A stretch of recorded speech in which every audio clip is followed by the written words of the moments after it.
नमस्कार, बहुत स्वागत है आप सभी का। मैं हूं आपके साथ अस्मिता दुबे। बुलेटिन की शुरुआत करेंगे बड़ी खबर के साथ। रायपुर से बड़ी खबर है, जहां रायपुर पहुंची भारतीय क्रिकेट टीम। रायपुर के स्टेडियम में प्रैक्टिस करेगी टीम। तो एसवीएन अंतर्राष्ट्रीय क्रिकेट स्टेडियम में प्रैक्टिस करेंगे। भारत साउथ अफ्रीका के बीच कल मैच होगा। तो 3 मैचों की वनडे सीरीज में 1-0 से भारत आगे है।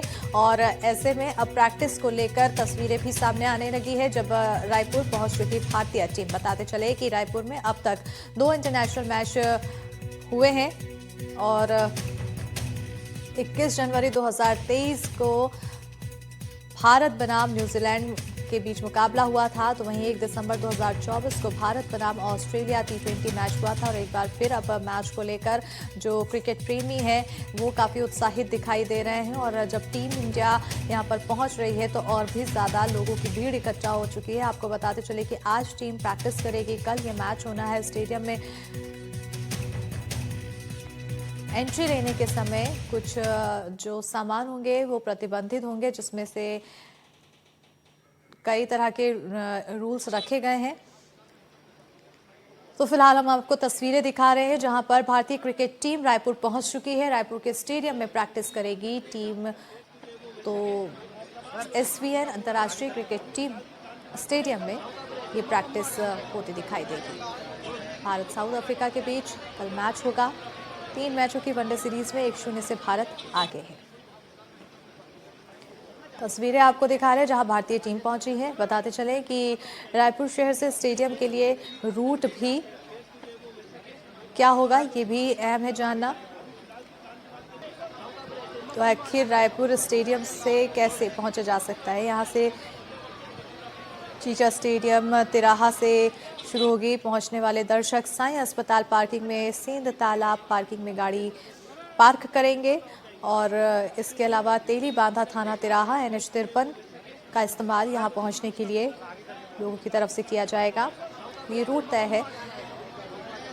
सेरी खेड़ी ओवरब्रिज से नया रायपुर मार्ग को कनेक्ट करेगा ये रास्ता। और चीचा स्टेडियम तिराहा से साई अस्पताल रोड होते हुए स्टेडियम तक पहुंच सकेंगे। इसके अलावा आखिर स्टेडियम में क्या कुछ बैन रहेगा, ये भी जानने का विषय है। तो स्टेडियम में प्रवेश के दौरान शराब, बीड़ी, सिगरेट, गुटखा, तंबाकू, माचिस, लाइटर्स और अन्य जो भी ज्वलनशील पदार्थ होंगे वो बैन रहेंगे। बोतल, डिब्बे, टिफिन, खाद्य, वाद्य यंत्र भी बैन होंगे। और कुर्सी, स्टूल, छाता, रूल, ब्लेड्स, स्केट्स, बोर्ड, डंडा, हॉकी स्टिक और झंडा, ये सब बैन होंगे। पटाखा, चाकू, कटार, तलवार, कैंची काटने वाले तेज धारदार सामान भी, खतरनाक जो सामान होंगे वो सभी बैन होंगे। खाद्य पदार्थ, बच्चों के खाद्य छोड़कर सब कुछ बैन होंगे। कांच के कंटेनर बैन होंगे।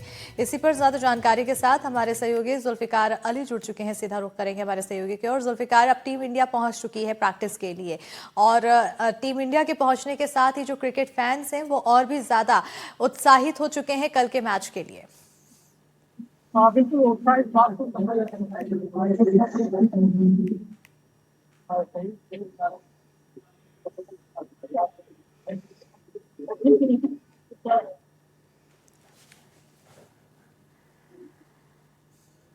बिल्कुल जुल्फिकार, हम साथ ही अपने दर्शकों को तस्वीरें भी दिखा रहे हैं जब टीम इंडिया रायपुर पहुंची।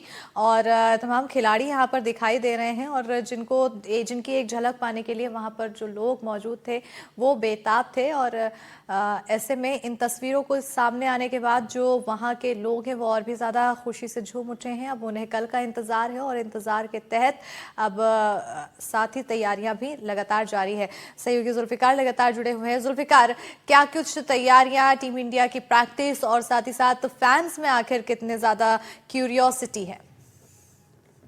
फैंस में तो बहुत ज्यादा उत्साह है, क्यूरियोसिटी भी है, क्योंकि वो मैच के गवाह बनना चाहते हैं। और जब से छत्तीसगढ़ राज्य बना है उसके बाद जो शहीद वीर नारायण सिंह स्टेडियम 2008 में बनकर तैयार हुआ, उसके बाद एक ही इंटरनेशनल मैच खेला गया था। और आज कल दूसरा इंटरनेशनल मैच खेला जाएगा। और भारत को दक्षिण अफ्रीका की टीम रायपुर पहुंच चुकी है, और दोपहर में उनके प्रैक्टिस का सेशन निर्धारित किया गया है। तो वो मेफेयर होटल में दोनों टीमें रुकी हुई हैं, और कल जब शाम को टीम पहुंची थी तो उसकी बात से अंदाजा लगाया जा सकता है कि जब हम एयरपोर्ट पे मौजूद थे तो बड़ी संख्या में जो फैंस हैं क्रिकेट के, वो वहां पर मौजूद थे और अपने पसंदीदा खिलाड़ी की तस्वीर पाने के लिए उत्सुक थे, ललायत थे और भीड़ में खड़े हुए थे। सभी के मोबाइल चल रहे थे और सभी अपने खिलाड़ी के वीडियोज और फोटो बनाना चाह रहे थे। हालांकि एयरपोर्ट में सिक्योरिटी की तगड़ी व्यवस्था होने के चलते और जो खिलाड़ी हैं उन्हें एयरपोर्ट के अंदर से ही बस पर बैठा दिया गया और बस के में बैठकर ही एयरपोर्ट से ही खिलाड़ी होटल के लिए रवाना हुए, क्योंकि बीसीसीआई के अपने नियम है और वे बेहद सख्त नियम है कि कोई भी खिलाड़ी इंटरेक्ट नहीं हो सकता, मीडिया से भी उनको मुखातिब नहीं होना है। तो ऐसे में अब क्रिकेट मैच जब कल होगा और उसको लेकर तमाम जो लोग हैं, तमाम जो फैंस हैं, उनमें उत्साह है। उत्साह इस बात से भी समझा जा सकता है कि जैसा कि मैं बता रहा था कि रायपुर का जो शहीद वीर नारायण सिंह स्टेडियम है, उसमें बैठने की जो क्षमता 65,000 है और इस पर 2 चरण में बीसीसीआई ने टिकट ऑनलाइन ओपन करी थी, जिसमें पहले चरण में ही मुश्किल से 15 से 20 मिनट में तमाम टिकट बुक हो गई। फिर दूसरे चरण में टिकट ओपन की गई और दूसरे चरण में जैसे टिकट ओपन हुए उसमें भी 15 से 20 मिनट में ही पूरी तमाम टिकटें बिक गई। तो स्थितियां यह है कि लोग मैच देखना चाहते हैं और कई सारे ऐसे लोग हैं जिनके पास टिकट नहीं है और यही इसी के चलते जिन्होंने टिकट ली है तो वो लोग अपनी टिकटों को बेचते हुए भी नजर आ रहे हैं। जितने में उन्होंने टिकट ली है कहीं से ज्यादा में दाम में, और जिस पर सख्त नजरें पुलिस की हैं और बिल्कुल। पुलिस किसी भी तरीके से जो टिकट हैं ब्लैक में जो बिकने की बातें आ रही हैं उस पर कार्रवाई भी कर रही है। बिल्कुल अब क्योंकि बात जब आती है क्यूरियोसिटी की हम बात कर रहे थे तो वो इसी से अंदाजा लगाया जा सकता है कि जब टिकट काउंटर खुला तो उसके ओपन होने के साथ ही 10 से 15 मिनट के अंदर सभी टिकट बिक चुकी है और अब जब कल मैच है तो ऐसे में कितना ज्यादा पेशेंस के साथ सभी फैंस बैठे होंगे और कल का इंतजार कर रहे होंगे। तो कल कैसी तस्वीरें होगी उस पर भी नजर बनी रहेगी। बहरहाल बहुत शुक्रिया जुल्फिकार तमाम जानकारी देने के लिए।